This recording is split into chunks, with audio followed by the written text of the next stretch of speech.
Hello and welcome to this online Fane event. I'm Simon Savidge and I'm delighted to be joined by four icons whose brilliant book, The Old Gay's Guide to the Good Life, we are going to be discussing. Was icons a good term? Are you happy with that, guys? Sure. I love the casual nature of it. Yeah, icons, we'll go with that. They're big icons. I don't know. Somebody's got to do it. I don't know if I'm somebody yet who's ready to be point and click. Oh, interesting. I think you've been pointed to a lot. No, that's point and click. We're going to be talking about your fabulous book. And at the beginning of the book, you introduce yourselves. And I wondered if we could talk about that first, because Robert, you're described as the glue of the group. And at the beginning, you give this brilliant etiquette on nudism and then also dinner parties. And I wondered if you could give me your top tip for a nude dinner party, combining the two. Well, don't stare. Why? You're nude. Don't stare. Yes, but you have to be polite about your nudeness. And you don't want to be obvious about it. You're naked, but you don't want to be obvious. Yeah. As far as the menu is concerned, just for me to chime in here, I would advise not to serve soup. Okay. And also don't serve sticky stuff. Oh, Sticky stuff might be fun. Like syrup. Or chocolate. Yeah. And whipped cream. Well, cream's not sticky, so it's a lot, but it's lickable. Like a chocolate ganache. so we've got it and we've got the menu. That's great. Bill, you're described as the Bon Vivant and you discuss fashion and lifestyle. And I wondered if you could judge your fellow old gays' outfits today. Yeah, do it, Bill, and live. Yeah. Well, Mick is in one of his regular athletic outfits that he wears.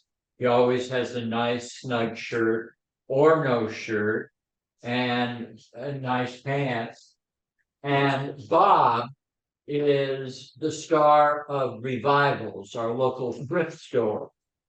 And that is where Bob gets most of his clothes. He comes back and says, "Do you like my pants? They were only $5." And Jessay, of course, is always his impeccably dressed self. Although I didn't see when you were Everybody, I'm impeccably dressed in shorts and a shirt today. Impeccable. And what would you say your look is today? traditional. We've He's gone with always traditional. we've both gone with played. It's clearly a played moment. It's both of you. You're described as the peaceful one, and there's a lot of discussion around your talent for singing within the book. And I wondered if you could give us a snippet of "Great is Thy Faithfulness." Kidding? Oh, sure. Great is thy faithfulness, O God, my Father. There is no shadow of turning with thee. Because of time, we're done. Also, we could have possibly ended up with some problems around copyright potentially, but we'll go with it. That was beautiful. Thank you. And Nick, you're described as the wild one, and you Right. talk a lot about health and your motivation. What would you say your number one motivation just in life is? My number one motivation, ejaculation. Okay. Brilliant. That needs to be a t-shirt. That big. Okay. This morning, strange enough, this morning, I always begin the day with a song. And so I put one on, and it was of Diana Ross and the Supremes. And the song title is, I kid you not, Come See About Me. Yes. That's brilliant. I didn't know where you were going to go with the first thing you did this morning after you'd come up with that. So, but let's move swiftly on. I would really love to know, and you talk about this in the book, but how did you first get to know each other before the old gays was an official thing? Talk us through that. And I'll use my Reader's Digest version this time. Okay. Well, we'll really say this. I think how we all have to know each other was at dinner parties or events that we used to have here at the house or at Jessay's house. And that we really got to know each other when we started doing TikToks together, or actually when we first started doing the YouTubes. That's how we got to know each other. But I met Bill back in the 1980s in San Francisco when we both were living there. And then we reconnected in the desert. And then Mick moved in to the house when I started renting rooms in 2013. He was my first renter. And Jessay moved in across the street in 2014. Did I get that right? You got it so right. And we would wave at each other at the mailbox or when we were putting trash out or bringing it in. Or when he was working outside on his art, because that was my main thing to know that Bob was okay because I heard the noise. That's So lovely. it was just we Neighbors. organically knew each other, and as Mick said, we would get together for holiday events and stuff and have these wonderful dinner parties that would last all day and get stoned and eat and That was before me. It sounds like you had a gay old time, and then TikTok came Still along. are. that's a good way of summarizing. It was. It was just buddies getting together, smoking, and just having a great time together. Oh, am I hurting you? Just a foot. And then TikTok came around, and you've had a gay old time together on TikTok. How has that been for you, and how has that changed your lives? Oh my God. It's put us through the stratosphere because we were doing okay on YouTube, but then in December of 2021, we did our first TikTok and it was very successful. And from there, we just went through the stratosphere. And the impact that it has had on our lives has been multiple in that we now are, as Bill said, we're recognized everywhere we go. And we have a little more money in our pockets.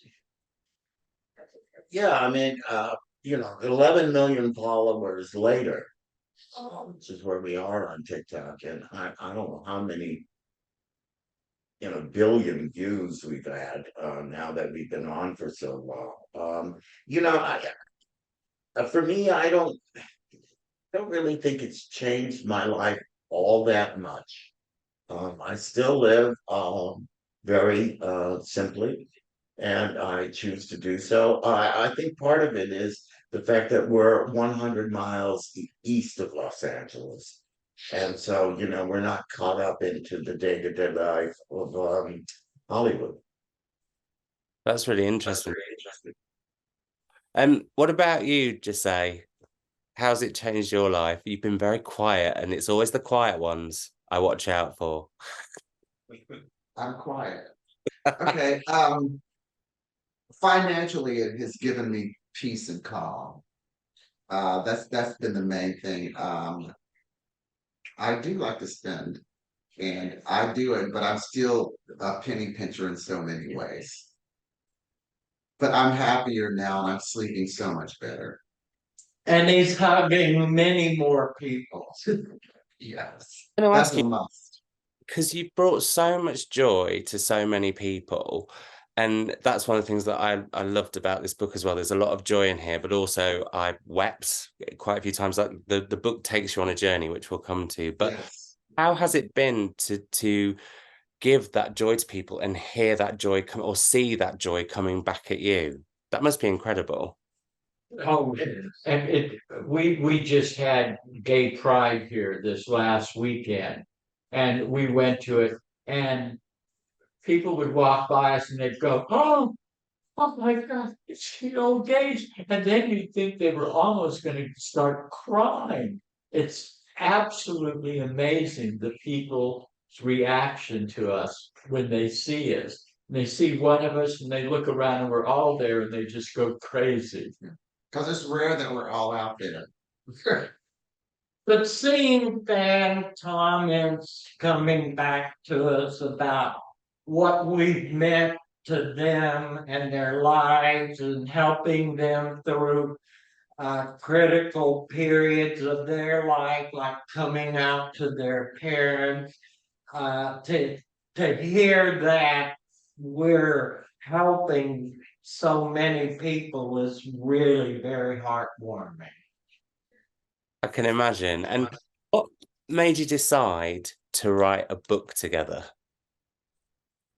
Well, we didn't decide. It wasn't us. It was the publisher that came to us and asked us, HarperCollins, major publisher in the US. And so they had an author lined up for us, and we, as we usually do, we just said sure.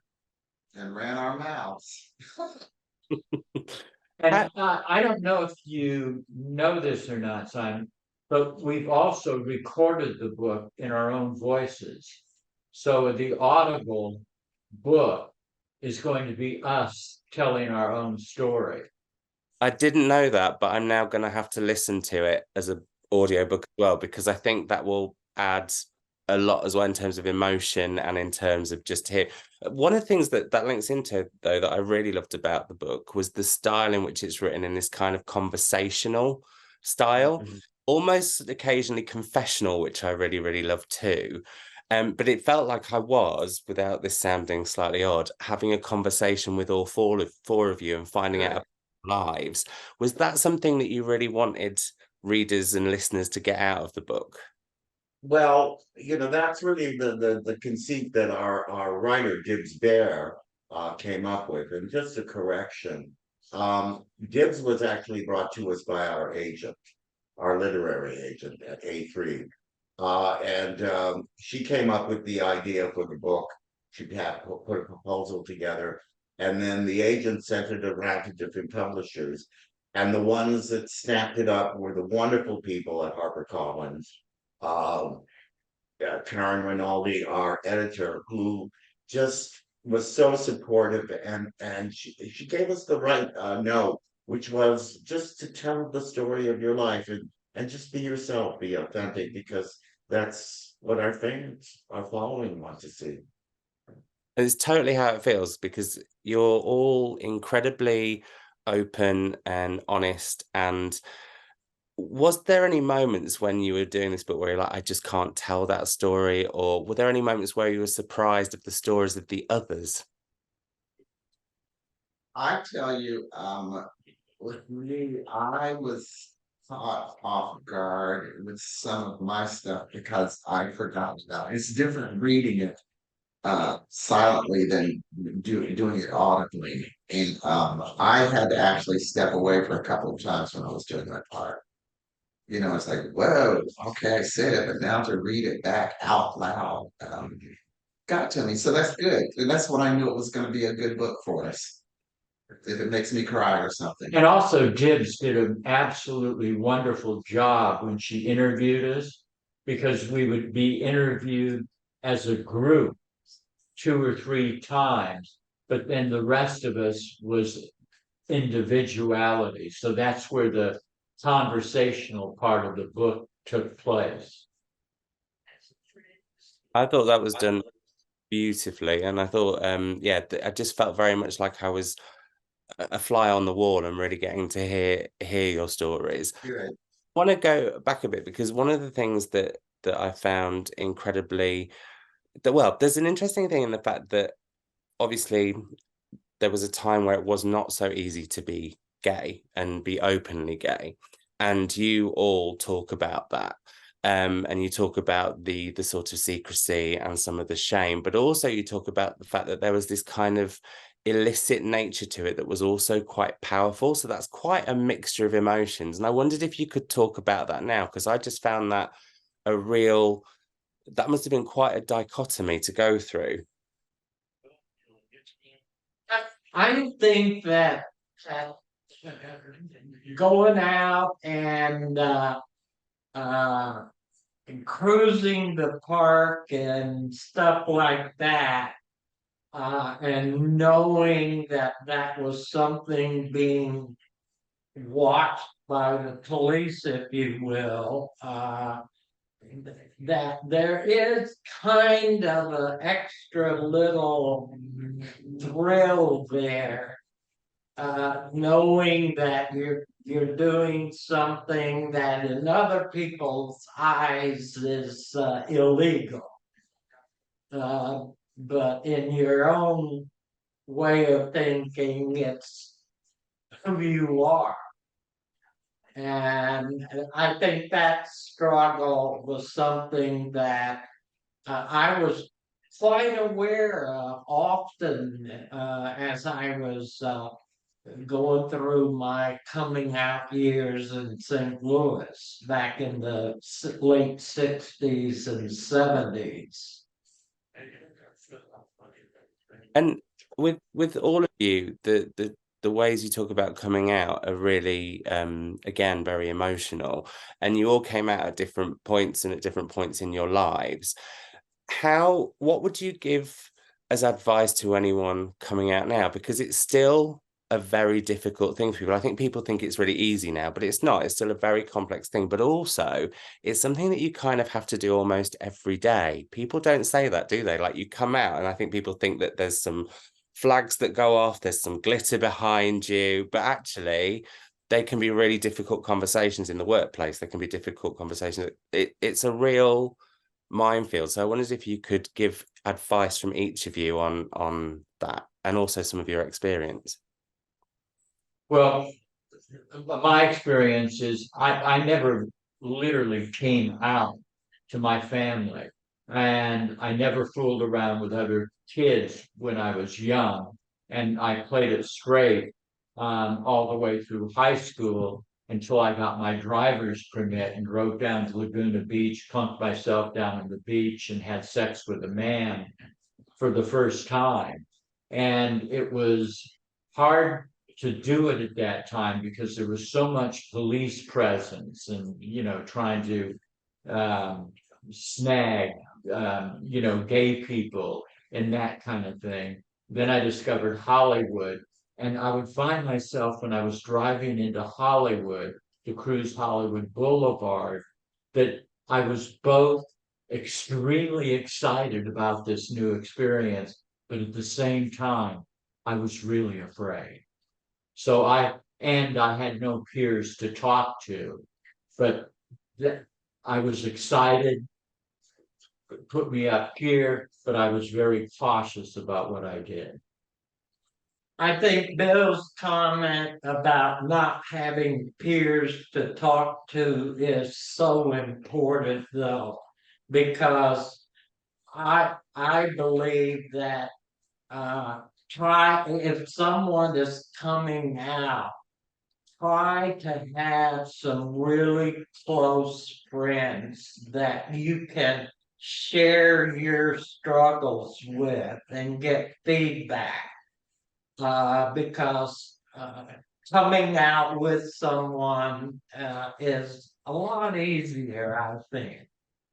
And another thing that I learned that I used was don't make a big deal out of being gay. Just live your life. So I'm a little younger. And so, it was, I think once, the way I would put it is that once you have a pretty good grasp of your identity, and that this is happening usually now in early adolescence, when people start discovering their identity or want to try on different hats, in terms of like a different role. I think the most important thing is to have a belief in oneself and having, when you're young, you're still trying all these different things on. And so you can discard them and come around, but you have to have a certain faith within the inner self of your own. I came out to my parents when I was in my early 20s, but that's because I was in the middle of a relationship and I had the strength of that relationship to hold me together. And I really created a new life in California. So I had that basis from which to have this conversation with my parents.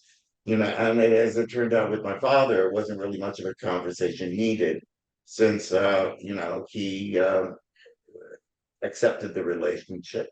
And my mother, when I told her that I was gay, told me not to tell my father, which I always think is funny. So what would I say to a young person today? And I would say, you have to look within yourself and to find out who you are. And if you want to have that conversation with your parents, come from a place of love, that, you're trying to communicate something to your parents about yourself. And it may be very well that your parents are probably already clued into it. And if they are open to having that conversation, that, you know, it, I think it's much more accepting now. But even if you feel that you have to tell, your family, but, there is the possibility that you're going to be rejected and thrown out, it's best to have a plan B, a place where you can go to if you have to leave home. As terrible as that is, but you have to think about your own life here and your own identity and what makes you happy and what gives you nurturing. I think you said something really important. It's when you come out of the closet, it's really a day-to-day thing. That you keep affirming who you are and grow within that community and seeing that there is a rich life. Being with the queers. It's very true, there is. And I was just wondering, because a lot of the time coming out is focused on younger people now, and actually less so on people over, I don't know, 30 onwards. Jessay, what would you give advice to someone who's maybe later in life and thinking about coming out? Do you make sure that you're going to be okay with people's rejections and with people's love to you, because it's different. And luckily I don't know if I've come out, I'm just out. I've never lost any of people that I call my friends, straight, gay, or whatever. They've remained there. Uh, some will talk about it because they're excited about it, and some won't, and that's okay. And you might not ever come out, and that's okay. Never let somebody force you to come out because they're not your friends if they do that.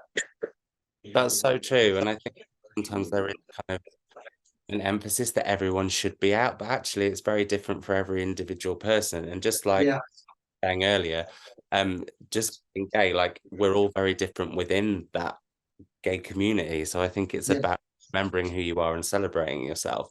I'd love you all to talk about the period that you describe in the book as gay liberation, the good old gay days, and how that time of sort of San Francisco, the bathhouses, the kind of that era was for you, because I love the way you write about it in here, because it's kind of even the little mention of Rock Hudson, and it's just wonderful. So I wondered if you could talk about it, because it felt like a truly beautiful time.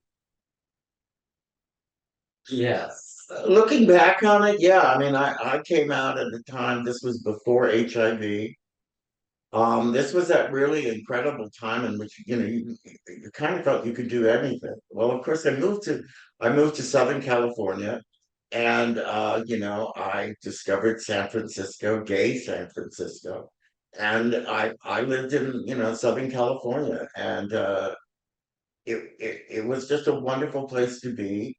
I met a lot of fantastic people, and it was like I finally come alive. And I experienced it during the 70s in San Francisco, where you could do no wrong. I mean, it was so liberal up there. Um, and everyone was doing drugs, MDA, cocaine, and in fact, every cocktail party you went to, someone would come out of the bathroom, you'd have to go like this, tell them that they had a little white powder on their nose. But it was just an exciting time. Gay people couldn't do any wrong. Everyone was working, everyone was happy. There was nothing like having a couple of tricks, even on school nights, in San Francisco. So it was a very, very joyous time for me, and I lived it to its fullest. I can tell you that. That's what I liked it. Yeah, for me, coming from St. Louis, where I lived during the 70s, to San Francisco in 1980. In St. Louis, I felt like I was fighting the system. And I was literally doing battle with the power structure over the issue of being gay and having gay policies in my business, and then going to California, specifically San Francisco, and finding this place that was truly liberating. I mean, I within my very first year, I was working for the city, and I was working with the mayor, and involved in the politics, and everybody was treated gays as like everyone else. And it was such a shock initially, and then such a treat afterwards. For me, it was holy, holy, holy. I was in the church activities, but I was always knew that I was lucky. Yeah, you know what it was called as from childhood. But of course, society tells you that you've got to do this and that. And lucky that I didn't hurt the young lady that I was with. We're still good friends, so I was just me again, boring. Yeah, yeah. I mean, it was just I don't think there was a naivete about the time. There was also a kind of great experimentation, and in which you could try a lot of things, and that whether you flopped or whether you were successful at it, it was just part of life. Jessay, you just mentioned there that you were saying about Holy Holy, and the part you write about your relationship with religion, I thought was truly beautiful. And I wondered if you could talk about that a little bit, because I think religion and queerness is still kind of at odds with itself, or deemed at odds with itself, when it shouldn't be. It most definitely shouldn't be. It's only I find mostly that people who complain about it are hiding something. they don't realize, and I've told people that. What are you scared of? Did something happen to you? No, I'm straight. That's not natural. I go, for you. And I talk to them like this. I will not challenge you and yell with you because it's a waste of my time and yours, and nobody gets anywhere. And I will not judge you. I will try not to. Sometimes I do. I'm sorry. I think I'm God. But for a second, I get slapped down real quick. Yeah, but just be compassionate. It doesn't matter. It's not. We're not coming after you. Yeah, I thought it was just so beautifully written, that, and something that I don't think is Thank you. about that much, actually. And I think it's great that there is that within the book. As I mentioned earlier, you, as a foursome, you bring so much joy to people, and the book is brimming with joy. But there's also some really difficult parts that I'm sure must have been really hard to talk about, to write about, be they relationships with your parents when you were younger, but also specifically around the AIDS epidemic. And that whole section of the book I found incredibly moving. It's making me feel upset now. Um, Bill, you start that part of the book saying that you lost 80% of your friends, and it's something that is almost incomprehensible. How hard was that for you to write about that period of your lives? Well, it was absolutely horrible. Now I was in the interior design business and worked in San Francisco, south of Market, in the design center. And the first thing I heard about it is a boyfriend of a guy that worked in the showroom across the way, that he had gay cancer. And I had never heard that expression before. And it was absolutely shocking to me. And the other thing that was shocking to me is the amount of people who were HIV positive who wouldn't tell you that they were positive. I mean, they kept it all inside. I remember a friend of mine saw a buddy of ours at Macy's buying pajamas, and he came back to me and he said, you know, he said, I think Tom has AIDS. I mean, why else would a gay guy go into a store and buy pajamas? And it was amazing to me that the, the amount of people that wouldn't admit that they had it, but just kept it to themselves, which was so, so sad. But And- they did have a choice. And the saddest part is one of our employees, a 21-year-old good-looking guy, a dancer, and he came down with AIDS. And when we went to the hospital to visit him, we would hold his hand and we'd ask him a question. And if he pressed it once, it was yes. And if he pressed it twice, it was no. And to see this healthy, vibrant young man, they're almost like a skeleton, was one of the saddest things I've seen in my life. It, You know, the I think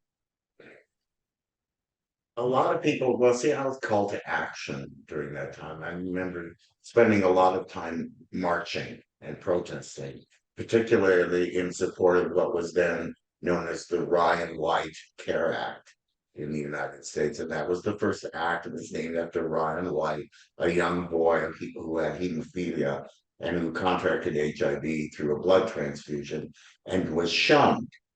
He was shunned by the town he lived in, so his family had to move. And so the act was named after Ryan White. And this was an act of Congress that funneled federal money for the first time into caring for people living with AIDS, to provide housing so they weren't homeless, to provide medical care and all of that sort of stuff. So, while it was paralyzing at first, um, like all good gay men do, and good lesbian women do, and good queer people do, and drag queens, we all, pulled ourselves got together. We started doing fundraising, and we started to take care of each other, and we got the government involved in business. And all of a sudden, our communities understood that AIDS was us, that this was our community, and that we had to fight that out. And I really credit that time with changing a lot of people in my generation, it's the baby boom generation, in their attitude towards gay people, which set the stage for the rights that we have now. So even though this was a terrible time, and even though this was a period in which there was seemingly no hope, to treat HIV, we cannot cure it right now. But the drugs are very important, and they save lives. They keep people alive. And that it is a credit to the people who do not want to hear anymore, you know, who through us speak to you. We can bear witness to that time and tell, and there is something, I do want to say this, this is the meaning of hope. I know that a lot of young people right now throughout the world have this existential fear that that this may be the last generation of human beings on this planet. And I know things look really bleak, but I remember a time before HIV was even, found in a microscope, when you couldn't even identify it, when you couldn't even be tested for it. That's when the days were really dark. But all of us believed that a better time would come. And we see that now. So, I say to young people, yes, I know it's dark right out there, but you must have hope. And the hope is in our whole humanity together, right? And the answers will come. That's so true. Okay, now I'll get off my soapbox. So. I think the theme there also that I felt is that when reading it is this resilience, but also, and I don't know if this is me projecting into what you were saying in the book, but I felt like it was a case of living for those who had gone. You bore witness to that, and then you lived on for them and brought through the rights. And I wondered if, Jessay, could you talk about that at all? Every day's a new day, a new start. And that's how I live my life. Just being present. Because you could be dead in 10 seconds. So be present and enjoy now. And take the jump out. That's beautifully put. Also, I just wondered, and Robert, I wondered if you could talk about this at all, in the fact that when I was reading the book, and it was making me very aware of how lucky my generation has been, the next generation has been in terms of PrEP, in terms of marriage, in terms of visibility.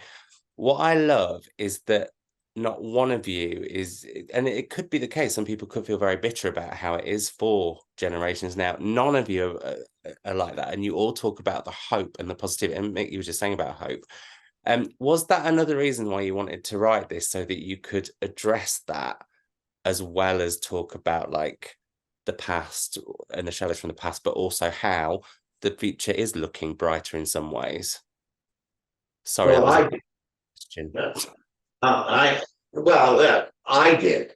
I mean, I thought the book had potential for a higher purpose, and that's how I approached it.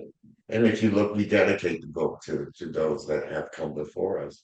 And that exists even before the HIV crisis. I mean, there have been people who've been fighting for queer rights really for over 100 years.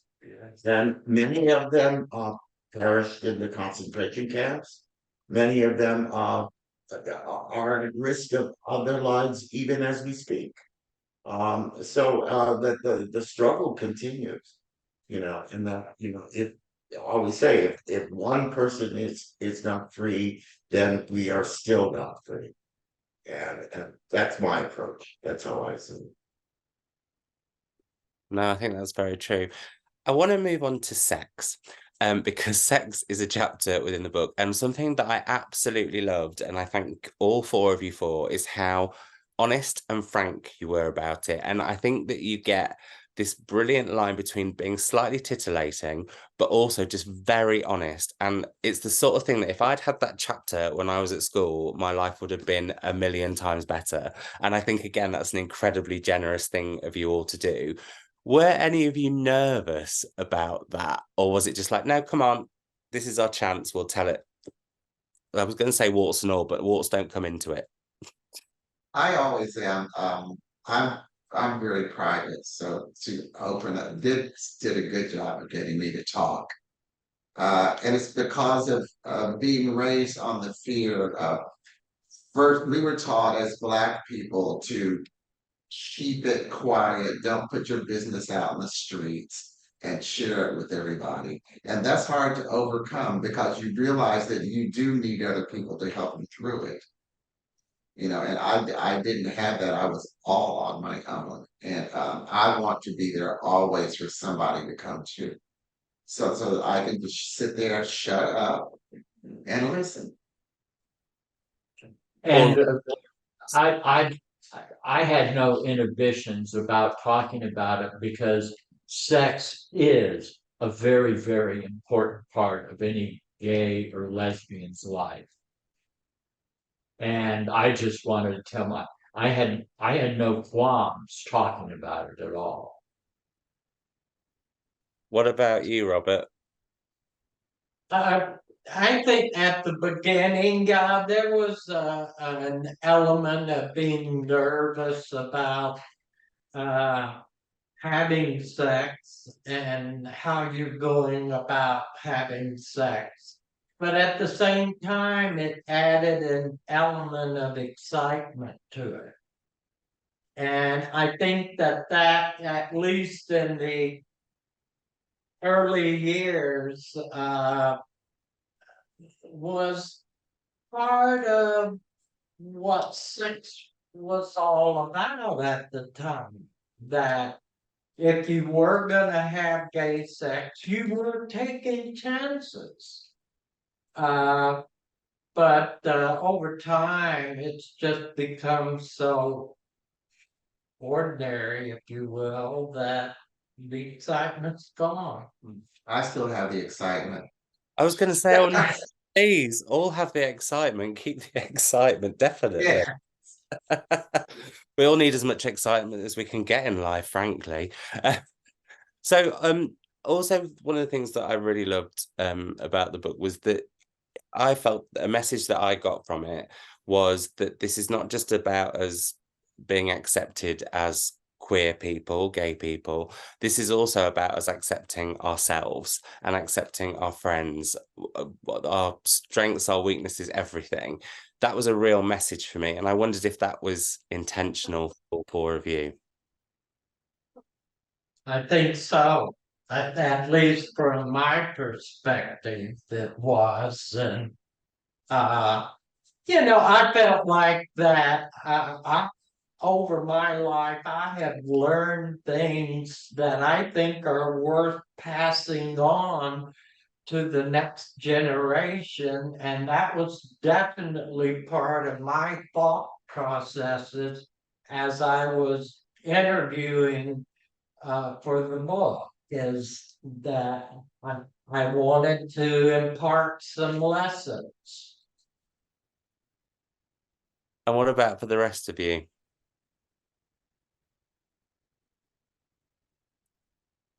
I'm sorry. I'm sorry. Patrick Dempsey is the sexiest man alive. Are you kidding me? Yes, he is. He's one of them. In a rugged kind of way. I don't know. He looks like he could. He looks like he could have some weight. Sorry. What was the question? We're talking about acceptance, but we can move on because we are running out of time, I'm aware. Yes. Mentioned the next generation, and also you described the well, there's a part in the book called the second act of your lives, and I wanted to know what's next for the old gays?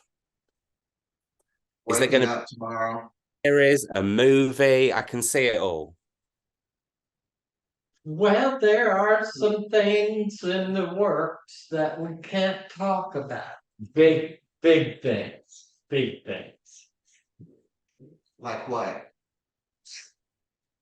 Yeah, well, I think the things that we could say is yes, we are exploring a documentary series. There is a talk also. We've been exploring a non-scripted series, sort of based on our lives here, just camera following us around. And then there's also a scripted idea that's kind of mulling about as well. I mean, it's all out there in the ethers, but you know, in this business, you know, it's not until the check's been cashed. It's not a real thing. That's right. Yeah. Talk is cheap. And I kept joking about, oh, when's the musical coming out? When's the musical coming out? And people would say, hey, that's not a bad idea. Well, we talked about second acts. That could seriously be an encore. Frankly, that musical, that would be amazing. Well, this is the encore now. Oh, you know, right now we're on the 5th or 6th act of this bus and truck show. So a final question from me, because I wanted to end on a happy ending, pun definitely intended. I would love to know what is bringing you happiness, each one of you, what is bringing you the most happiness at the moment? For me, I can say the hugs that I get. I'm a hugging freak. I love it. And hug me right or don't hug me. And So that's for my me, thing. it's making people happy. The joy that we have put out, I think I never expected it, but that makes me the happiest, is that we have people that are absolutely joyous, wake up in a bad mood, see one of our TikToks, and all of a sudden the day brightens up. That's lovely. What about you, Robert? I'm gonna have to agree with Bill. It's just the impact that we're having on so many people, and they express that to us when they meet us, and you can just tell in their reactions to us that they're genuinely delighted at being in our presence and having met us. And what about you, Mick, last but not least?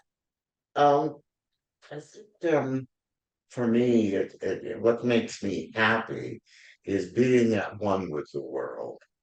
And you know, I think it's wonderful that a lot of people that we can, in a short 90-second, 60-second video, can bring can entertain someone to the extent that they will forget about their problems for just a few seconds, and that like make them laugh, make them cry, or take them out of themselves and you know, discover something about life. Because you know, that's really what it's about. But yeah, I would say what makes me happy is just being at one with the world. And you know, I have my likes and dislikes and my activities, and all those things sort of make the day. Well, what a brilliant note to end on. And I just want to say thank you, Bill. Thank you, Jessay. Thank you, Robert. Thank you, Mick. Thank you for being fabulous old gays. Thank you for all the joy you bring on the internet. Thank you for this fabulous book, and bring on a European tour. That's what I say. Thank you for spending time with us. Bring us over there. And thank you for your enthusiasm, because I could tell you read this book, you understood it, and I really appreciate that, Simon. I absolutely loved it, and I think it is genuinely a book that could change people's lives in such a myriad of ways. And you know, I wish I'd had it years ago, but I don't believe in the bitterness or the envy. I've taken loads from it, and I'm sure many of the readers will. So honestly, thank you so much. Surely. Thank Thank you. you. And love your wallpaper. I do.